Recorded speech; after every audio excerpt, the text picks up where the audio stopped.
For a closer look at Russia's military strategy, Mark Kimmett is a retired U.S. Army Brigadier General. He also served as U.S. Department of State Assistant Secretary. Hi, General Kimmett. Good to have you back on the program. Thank you, Vashi. Russia had been warning. There had been a lot of, discussion about what this intensified assault on the east might look like. Based on what you've seen transpire over the last 24 hours, is this how you anticipated it would start out?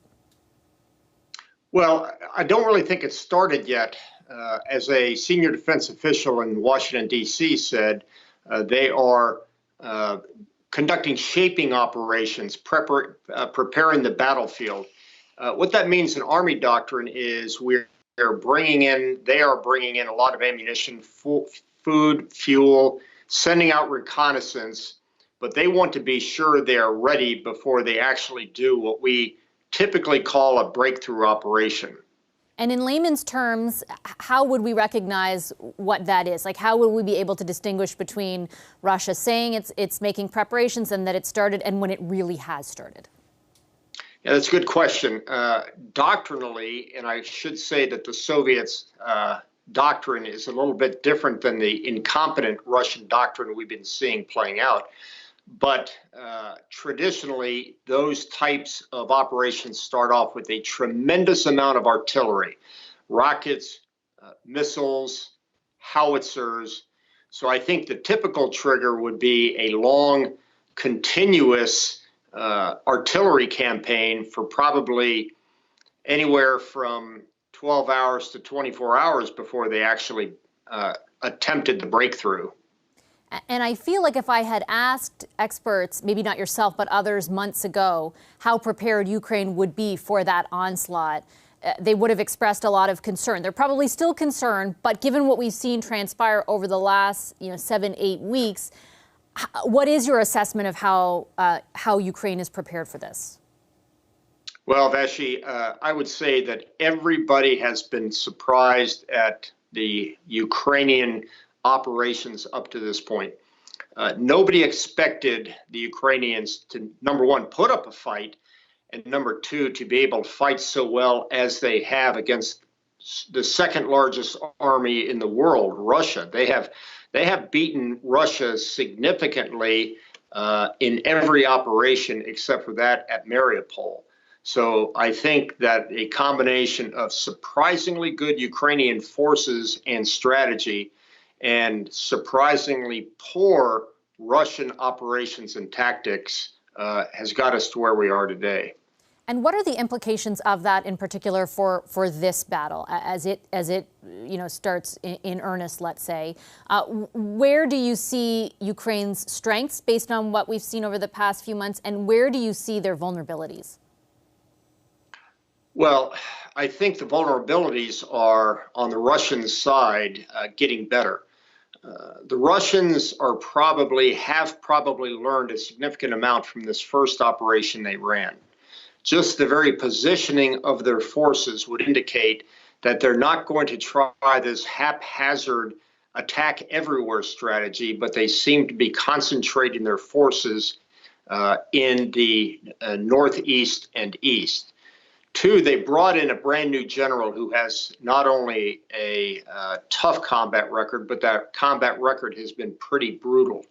So I think as long as NATO can continue to get the supplies and equipment into the Ukrainians, that's the best we can hope for on the Ukrainian side, because they will fight valiantly. The question is, have the Russians taken those lessons learned from the first phase, and are they going to fight a more conventional, classic Russian operation in this phase? If so, it's going to be pretty tough for the Ukrainians.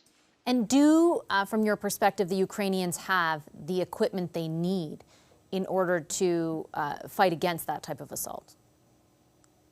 That's the big question. Of course, everybody would like to see a no-fly zone. Everybody would like to get aircraft into the Ukrainians to give them more capability.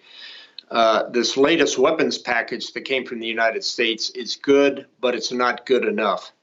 I think what we need to be able to do is not necessarily give them 18 howitzers and beat our chests about how well we're doing.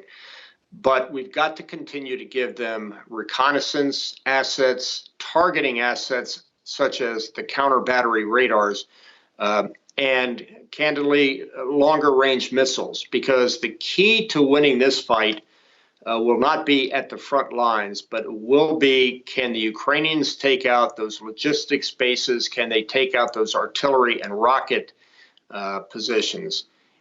They should have enough to do that now. And I believe that's going to be crucial to winning this battle against the Russians. And how, when you say that they can now, I guess I wonder if this particular battle in the Donbass is a protracted one, if it is a slower moving, longer one. Does that call into question whether they have exactly what they need at this moment? Like, for example, as you point out, will they need much more to continue to be able to resist if, in fact, this aspect of the war is protracted? Well, let's be very clear. In the East, in the Donbass, the war has been going on for 8 years. This war started during the occupation of Crimea. So I would say along that front line, there are a significant amount of trench lines, fixed positions. I think both sides pretty much know where the other guy is.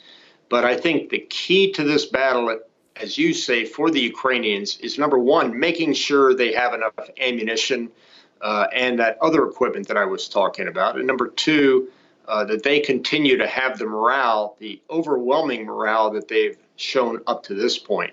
I think the combination of having sufficient resupply capability and logistics, number two, keeping up that great morale, is probably the best chance they have against fighting this Russian offensive that we anticipate coming soon.